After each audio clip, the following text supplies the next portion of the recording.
കണ്ണൂർ ജില്ലയെ അക്ഷരാർത്ഥത്തിൽ ഇളക്കിമറിച്ച സംഭവം. കണ്ണൂർ ജില്ലയിലെ ഇരിട്ടിയിൽ കുമാർ എന്ന യുവാവ് തന്റെ തൊടിയിലേക്ക് വെള്ളം തുറന്നുവിടുന്നതിനായി രാവിലെ 6:30 മണിയോടുകൂടി പാടത്തുകൂടി നടന്നുപോകുന്ന സമയത്താണ് തൊട്ടടുത്തുള്ള കിണറ്റിൽ നിന്നും മാരകമായി ദുർഗന്ധം വമിക്കുന്നതായി ശ്രദ്ധിച്ചത്. കാട്ടുപന്നിയോ മറ്റോ ചത്തുകിടക്കുന്നതാകുമെന്ന് കരുതി കുമാർ കിണറ്റിലേക്ക് നോക്കി. ഒരു നോട്ടം മാത്രമേ കുമാറിന് നോക്കാൻ കഴിഞ്ഞുള്ളൂ. ഒരു സ്ത്രീയുടെ ശവശരീരം കിണറ്റിൽ പൊങ്ങിക്കിടക്കുന്നു.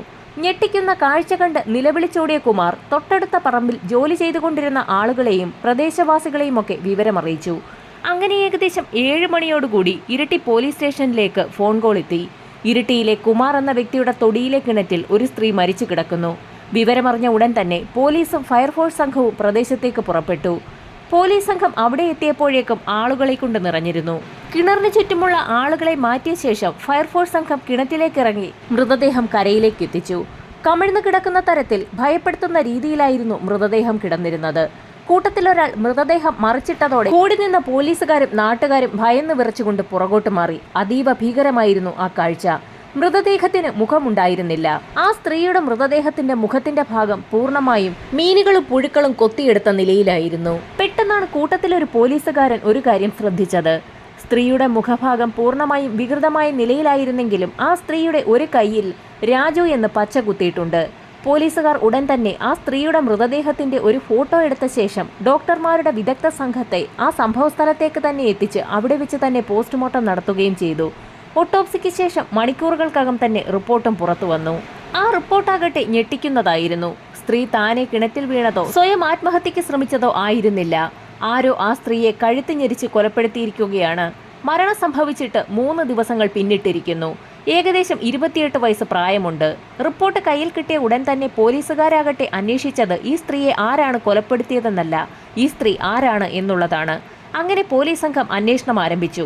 ആദ്യം തന്നെ മൃതദേഹം ലഭിച്ച കിണറിന് സമീപത്തുള്ള വീടുകളിലെത്തി പോലീസ് സംഘം അന്വേഷണം നടത്തി. തൊട്ടടുത്ത ദിവസങ്ങളിലായി അസാധാരണമായ നിലയിൽ കിണറിന്റെ പരിസരത്ത് ഏതെങ്കിലും സ്ത്രീയെ കണ്ടോ എന്നുള്ളതായിരുന്നു ആദ്യത്തെ പോലീസിന്റെ ചോദ്യം.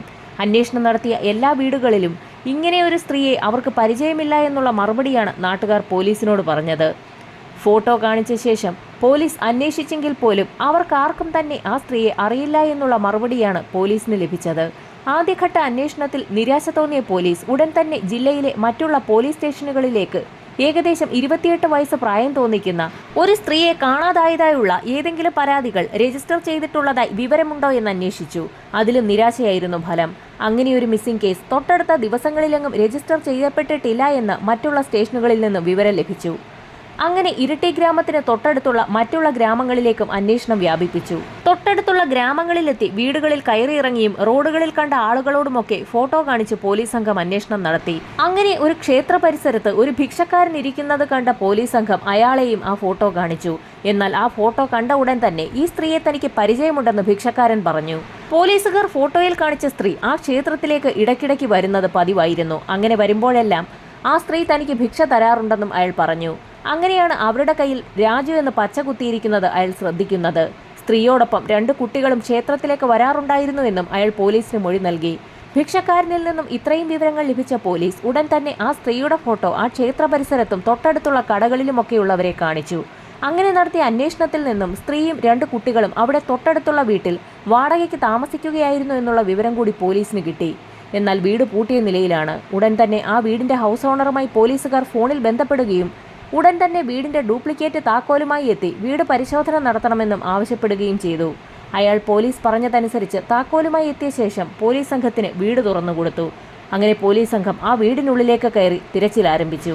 ഇതോടൊപ്പം തന്നെ ഹൗസ് ഓണറെയും ചോദ്യം ചെയ്തു. അയാളെ ചോദ്യം ചെയ്തതിൽ നിന്നും സ്ത്രീയുടെ പേര് ശോഭ എന്നാണെന്നും ആ വീട്ടിൽ താമസിക്കാൻ വരുമ്പോൾ അവരോടൊപ്പം അവരുടെ 6 വയസ്സുള്ള മകനും 3 വയസ്സുള്ള ഒരു മകളും 40 വയസ്സുള്ള ഇവരുടെ ഏട്ടൻ മഞ്ജുനാഥും ഉണ്ടായിരുന്നു എന്ന് അയാൾ പറഞ്ഞു.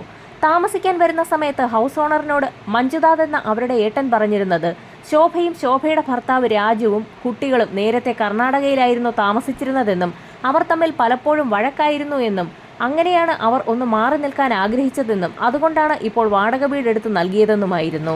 ഇത്രയും പറഞ്ഞ ശേഷം ഏട്ടനായ മഞ്ജുനാഥ് 2 മാസത്തെ വാടക തുക അഡ്വാൻസായി ഹൗസ് ഓണർക്ക് നൽകുകയും ചെയ്തു. ഒപ്പം അയാൾ തന്റെ ഫോൺ നമ്പറും നൽകിയിരുന്നു. അയാളും കർണാടകത്തിലാണ് താമസമെന്നും എന്തെങ്കിലും പൈസയുടെ ആവശ്യം വന്നാൽ അയാളെ ഈ ഫോൺ നമ്പറിൽ ബന്ധപ്പെടണമെന്ന് ഹൗസ് ഓണറെ അറിയിച്ചു. വാടക തരാൻ സമയമാകുമ്പോൾ മഞ്ജുനാഥ് ഹൗസ് ഓണറിന്റെ അക്കൗണ്ടിലേക്ക് കൃത്യമായി തന്നെ പണം ഇടുകയും ചെയ്യും. അങ്ങനെ മാസങ്ങൾ കടന്നുപോയി. പതുക്കെ പതുക്കെ അക്കൗണ്ടിലേക്ക് വാടക എത്താതെയായി. ഹൗസ് ഓണർ മഞ്ജുനാഥിന്റെ ഫോൺ നമ്പറിലേക്ക് വിളിച്ചെങ്കിലും അയാളെ കിട്ടുന്നുണ്ടായിരുന്നില്ല. വാടക ലഭിക്കാതെയായതോടെ വിവരം ശോഭയെ അറിയിക്കുകയും തന്റെ വാടക കൃത്യമായി തരണമെന്നാവശ്യപ്പെടുകയും ചെയ്തു. എന്നാൽ ശോഭയ്ക്ക് പണം അയച്ചു തരുന്നത് മഞ്ജുനാഥിന്റെ ഭാര്യയ്ക്ക് ഇഷ്ടമല്ലാത്തതുകൊണ്ടാണ് അയാളിപ്പോൾ വാടക തരാത്തതെന്നായിരുന്നു ശോഭ ഹൗസ് ഓണറിനെ അറിയിച്ചത്. തുടർന്നും വാടക കിട്ടാതായതോടെ ഹൗസ് ഓണർ ശോഭ മരിക്കുന്നതിന് ഏകദേശം 20 ദിവസങ്ങൾക്ക് മുൻപ് ശോഭയ്ക്ക് വാടകയ്ക്ക് നൽകിയിരുന്ന വീട്ടിലെത്തി ബഹളം വയ്ക്കുകയും അവരുടെ സാധനങ്ങളൊക്കെ വലിച്ചുവാരി പുറത്തേക്കിടുകയും ചെയ്തു. എത്രയും വേഗം വീട് ഒഴിഞ്ഞു തരണമെന്നും ആവശ്യപ്പെട്ടപ്പോൾ ശോഭ ഒരു ദിവസത്തെ അവധി കൂടി ഹൗസ് ഓണറിനോട് ആവശ്യപ്പെട്ടിരുന്നു. വാടക പൂർണ്ണമായും തീർത്തു തരാമെന്നും അവർ പറഞ്ഞ കാര്യങ്ങൾ ഉൾപ്പെടെ എല്ലാ കാര്യങ്ങളും ഹൗസ് ഓണർ പോലീസിനോട് വിശദീകരിച്ചു. അങ്ങനെ പോലീസുകാർ ഹൗസ് ഓണറിന്റെ കയ്യിൽ നിന്നും മഞ്ജുനാഥിന്റെ മൊബൈൽ നമ്പർ എഴുതി വാങ്ങിക്കുകയും വാടക വീട്ടിലെ പരിശോധന തുടരുകയും ചെയ്തു. പരിശോധനകൾക്കിടയിലായിരുന്നു വാടക വീടിന്റെ ഭിത്തിയിൽ തൂക്കിയിട്ടിരിക്കുന്ന ഒരു ഫോട്ടോ പോലീസുകാരന്റെ ശ്രദ്ധയിൽപ്പെട്ടത്. ആ ഫോട്ടോയിൽ ശോഭയും അവരുടെ 2 മക്കളും ഒരു യുവാവും ഉണ്ടായിരുന്നു. അത് ശോഭയുടെ ഭർത്താവ് രാജുവാണെന്ന് പോലീസ് ഉറപ്പിച്ചു. തുടർന്ന് ഈ ഫോട്ടോയുമായി തൊട്ടടുത്തുള്ള പ്രദേശങ്ങളിലും വീടുകളിലും കയറിയിറങ്ങി അവരോടൊക്കെ തന്നെ ഈ ഫോട്ടോയിലുള്ള ആളെ ഇതിനു മുൻപ് ഈ വീട്ടിലേക്ക് എത്തുന്നതായി തങ്ങളൊക്കെ കണ്ടിട്ടുണ്ടോ എന്ന് അന്വേഷിച്ചു. എന്നാൽ അവിടെയുള്ളവരും ഹൗസ് ഓണർ ഉൾപ്പെടെയും പറഞ്ഞത് ഇങ്ങനെയൊരാൾ ഇതുവരെയും ഈ വാടക വീട്ടിലേക്ക് വന്നിട്ടില്ല എന്നുള്ള കാര്യമായിരുന്നു. അങ്ങനെ ഹൗസ് ഓണർ നൽകിയ മൊബൈൽ നമ്പറിൽ നിന്നും പോലീസുകാർ മഞ്ജുനാഥിനെ വിളിക്കുകയും അതുവരെ സംഭവിച്ച കാര്യങ്ങളൊക്കെ അയാളോട് സംസാരിക്കുകയും ചെയ്തു. എന്നാൽ അയാൾ പറഞ്ഞ മറുപടിയാകട്ടെ രാജു എന്നത് ശോഭയുടെ ഭർത്താവ് തന്നെയാണെന്നും ഒരുപക്ഷെ അയാൾ തന്നെയാകും ശോഭയെ കൊലപ്പെടുത്തിയ ശേഷം മക്കളെയും കൊണ്ട് കടന്നു കളഞ്ഞതെന്നുമായിരുന്നു. രാജുവാണ് ശോഭയെ കൊലപ്പെടുത്തിയതെന്ന് എന്തടിസ്ഥാനത്തിലാണ് താങ്കൾ പറഞ്ഞതെന്ന് പോലീസുകാർ മഞ്ജുനാഥിനോട് ചോദിച്ചു. രാജു ഒരു മദ്യപാനിയും വീട് നോക്കാത്ത ആളുമാണെന്നും നേരത്തെ ഇവർ കർണാടകത്തിൽ ഒരുമിച്ച് താമസിക്കുന്ന സമയത്ത് തന്നെ രാജു സ്ഥിരമായി മദ്യപിച്ച് വീട്ടിലെത്തി ശോഭയുമായി വഴക്കുണ്ടാക്കുന്നത് പതിവായിരുന്നു എന്നും വഴക്കിന് ശേഷം പിണങ്ങിപ്പോകുന്ന രാജു 7-8 ദിവസങ്ങൾക്ക് ശേഷമാണ് മടങ്ങിയെത്താറുള്ളതെന്നും അയാൾ പറഞ്ഞു. അങ്ങനെ രാജുവിന്റെ ഉപദ്രവം സഹിക്കവയ്യാതെയാണ് ശോഭയുടെ ആവശ്യപ്രകാരം ശോഭയെയും കുട്ടികളെയും താൻ കേരളത്തിലെത്തി ഇവിടെയൊരു വീട് വാടകയ്ക്കെടുത്ത് അവരെ ഇവിടെ താമസിപ്പിച്ചതെന്നും അയാൾ വ്യക്തമാക്കി. എന്നാൽ ശോഭയെയും കുട്ടികളെയും കാണാതായതോടുകൂടി അവർ എവിടെയാണെന്ന് പറഞ്ഞു തരണമെന്ന ആവശ്യവുമായി രാജു മഞ്ജുനാഥിനെ സ്ഥിരമായി സമീപിക്കാറുണ്ടായിരുന്നു. അവരെവിടെയാണെന്ന് പറഞ്ഞു കൊടുത്താൽ അയാൾ അവിടെയും എത്തി അവരെ ഉപദ്രവിക്കുമെന്നുറപ്പുള്ളതുകൊണ്ട് തന്നെ മഞ്ജുനാഥ് രാജുവിനോട് ശോഭയും കുട്ടികളും എവിടെയാണെന്നുള്ള കാര്യം പറഞ്ഞിരുന്നില്ല. അങ്ങനെ ഏതാനും ദിവസങ്ങൾക്ക് ശേഷം വീണ്ടും രാജു മഞ്ജുനാഥിനെ കാണാനെത്തിയിരുന്നു. താൻ ഒരുപാട് മാറിപ്പോയെന്നും തനിക്ക് തൻ്റെ ഭാര്യയും കുട്ടികളുമില്ലാതെ ഇനി ജീവിക്കാനാകില്ല എന്നും അതുകൊണ്ട് തന്നെ എത്രയും വേഗം അവരുടെ അടുത്ത് തന്നെ എത്തിക്കണമെന്നും അയാൾ മഞ്ജുനാഥിനോട് പറഞ്ഞിരുന്നു. അയാൾ മാറിയിട്ടുണ്ടാകുമെന്ന് കരുതി മഞ്ജുനാഥ് രാജുവിനെയും കൂട്ടി കേരളത്തിലെത്തിയിരുന്നു. എന്നാൽ കേരളത്തിലെ വാടക വീട്ടിലെത്തിയ രാജുവിനെ കണ്ട് രാജുവിന്റെ ഭാര്യ ശോഭ ഉറക്കെ നിലവിളിക്കുകയും കയർത്ത് സംസാരിക്കുകയും രാജുവിന്റെ മുഖത്ത് പൊതിരെ തല്ലുകയും ചെയ്തു. എന്നാൽ ദേഷ്യം വന്ന രാജു തനിക്ക് തന്റെ മക്കളെ വേണമെന്നും ശോഭയെ ഇല്ലാതാക്കിയിട്ടാണെങ്കിലും തന്റെ മക്കളെയും കൊണ്ട് ഇവിടെ നിന്ന് പോകുമെന്നും അയാൾ വെല്ലുവിളി നടത്തിയിരുന്നു. ഇക്കാര്യങ്ങൾ മഞ്ജുനാഥ് പോലീസിനോട് വ്യക്തമാക്കി. ഇത്രയും കാര്യങ്ങൾ മഞ്ജുനാഥിൽ നിന്നും മനസ്സിലാക്കിയ പോലീസ് സംഘം രാജുവിനെ തേടി കർണാടകത്തിലെ ടുംകൂറിലേക്ക് യാത്ര തിരിച്ചു. ടുംകൂർ പോലീസിന്റെ സഹായത്തോടുകൂടി രാജുവിന്റെ വീട് കണ്ടെത്തിയെങ്കിലും അയാൾ അവിടെ ഇല്ലായിരുന്നു. തൊട്ടടുത്തുള്ള പരിസരവാസികളോടും ബന്ധുക്കളോടുമൊക്കെ രാജുവിനെക്കുറിച്ച് ചോദിച്ചെങ്കിലും ഒരു വിവരവും ലഭിച്ചില്ല. അങ്ങനെ രാജുവിന്റെ സുഹൃത്തുക്കളെ കണ്ട് ചോദ്യം ചെയ്യാൻ പോലീസ് തീരുമാനിച്ചു. സുഹൃത്തുക്കളെ കണ്ട് ചോദ്യം ചെയ്തതിൽ നിന്നും ചില വിവരങ്ങൾ പോലീസിന് കിട്ടി. കൂട്ടത്തിൽ രാജുവിന്റെ ഉറ്റ സുഹൃത്തായ ഒരാൾ ചില കാര്യങ്ങളൊക്കെ പോലീസിനോട് തുറന്നു പറയുകയും ചെയ്തു. രാജുവിന്റെ ഭാര്യ ശോഭയ്ക്ക് ഒരു രഹസ്യ ബന്ധമുണ്ടായിരുന്നു. രാജു പുറത്തേക്ക് പോകുന്ന സമയത്തെല്ലാം ഏകദേശം 45 വയസ്സ് പ്രായം തോന്നിക്കുന്ന ഒരാൾ ഇവിടേക്ക് എത്താറുണ്ട്. പലപ്പോഴും അയാൾ ഒരു ഓട്ടോയിൽ ഇവിടേക്ക് വരുന്നത് താൻ കണ്ടിട്ടുണ്ടെന്നും ആ സുഹൃത്ത് പോലീസിന് മൊഴി നൽകി. ഒരിക്കൽ രാജുവിനെ അറിയിച്ചെങ്കിലും ആദ്യഘട്ടത്തിലൊന്നും അയാൾ ശോഭയെ സംശയിച്ചില്ല. എങ്കിലും രഹസ്യമായി ശോഭയെ നിരീക്ഷിക്കാൻ അയാൾ തീരുമാനിച്ചു. അങ്ങനെ ഒരു ദിവസം പുറത്തേക്ക് പോവുകയാണെന്ന് പറഞ്ഞ് രാജു വീട്ടിൽ നിന്ന് പുറത്തിറങ്ങി പരിസര പ്രദേശത്തൊരിടത്ത് ആരും കാണാതെ ഒളിച്ചിരുന്നു. ഈ സമയത്ത് 45 വയസ്സ് പ്രായം തോന്നിക്കുന്ന ഒരാൾ ഓട്ടോയിലെത്തുകയും രാജുവിന്റെ വീടിനുള്ളിലേക്ക് കടക്കുകയും ചെയ്തു.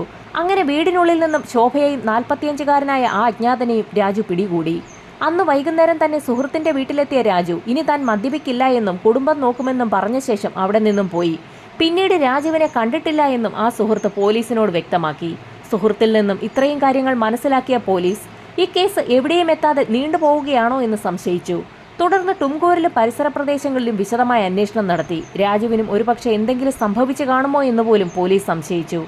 കുറെ നാളുകളായി രാജുവിനെ അവിടെയെങ്ങും ആരും കണ്ടിട്ടില്ല. അതുകൊണ്ട് തന്നെ അജ്ഞാതമായി കൊല്ലപ്പെട്ട നിലയിൽ ആരുടെയെങ്കിലും മൃതദേഹം എവിടെ നിന്നെങ്കിലും ലഭിക്കുന്നുണ്ടോ എന്നുള്ള വിവരം അറിയിക്കണമെന്ന് കേരള പോലീസ് കർണാടക പോലീസിന് നിർദ്ദേശം നൽകി.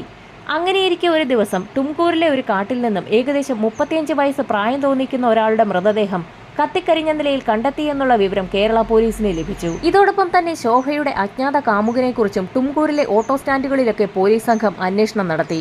അങ്ങനെ ഒരു ദിവസത്തെ അന്വേഷണത്തിൽ ഞെട്ടിക്കുന്ന ഒരു വിവരം ഒരു ഓട്ടോക്കാരനിൽ നിന്നും പോലീസുകാർക്ക് ലഭിച്ചു.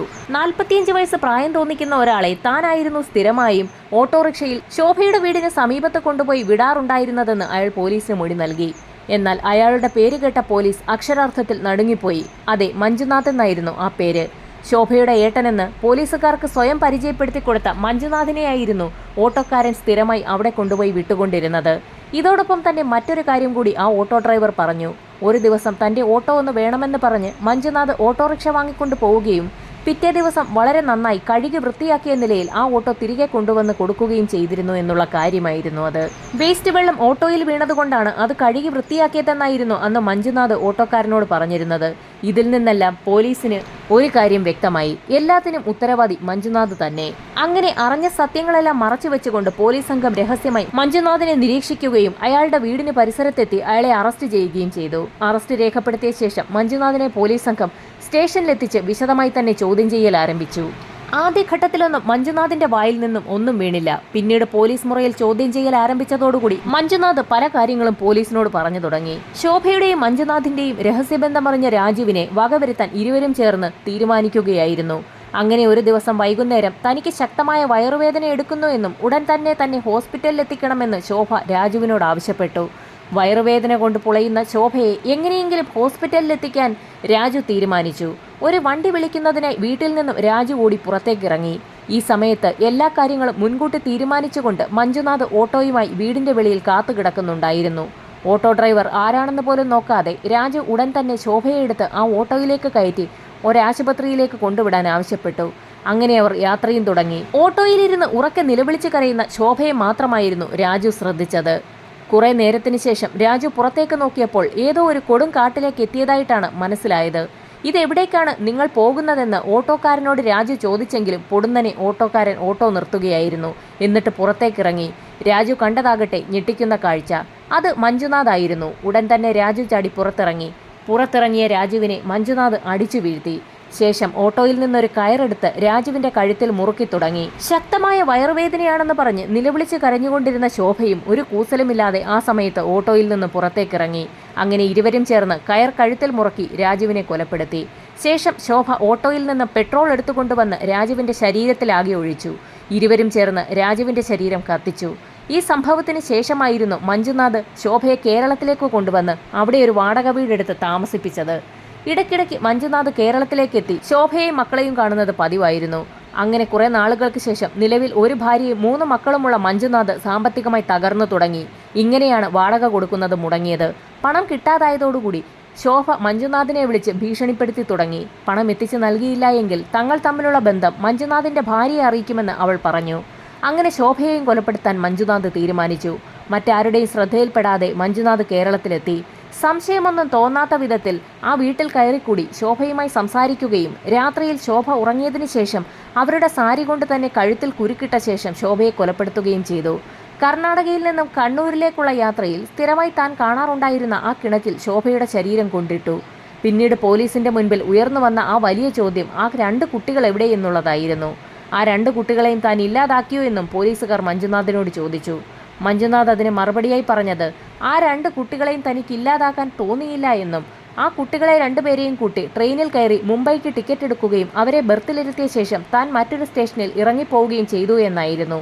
ഉടൻ തന്നെ ആ കുട്ടികളെ 2 പേരെയും കണ്ടെത്തുന്നതിനായി പോലീസ് സംഘം അന്വേഷണം ആരംഭിച്ചു.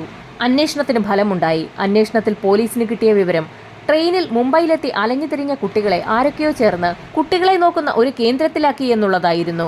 ഉടൻ തന്നെ കർണാടക പോലീസിനെ വിവരമറിയിക്കുകയും കർണാടക പോലീസ് മുംബൈയിലെത്തി കുട്ടികളെ കർണാടകത്തിലെ കുട്ടികളെ നോക്കുന്ന ഒരു കേന്ദ്രത്തിലേക്ക് മാറ്റുകയും ചെയ്തു. അങ്ങനെ കേരളത്തെ നടുക്കിയ ശോഭ രാജു കൊലക്കേസിന്റെ അഴിയാത്ത ചുരുളുകൾ കേരള പോലീസ് അഴിച്ചിരിക്കുകയാണിപ്പോൾ.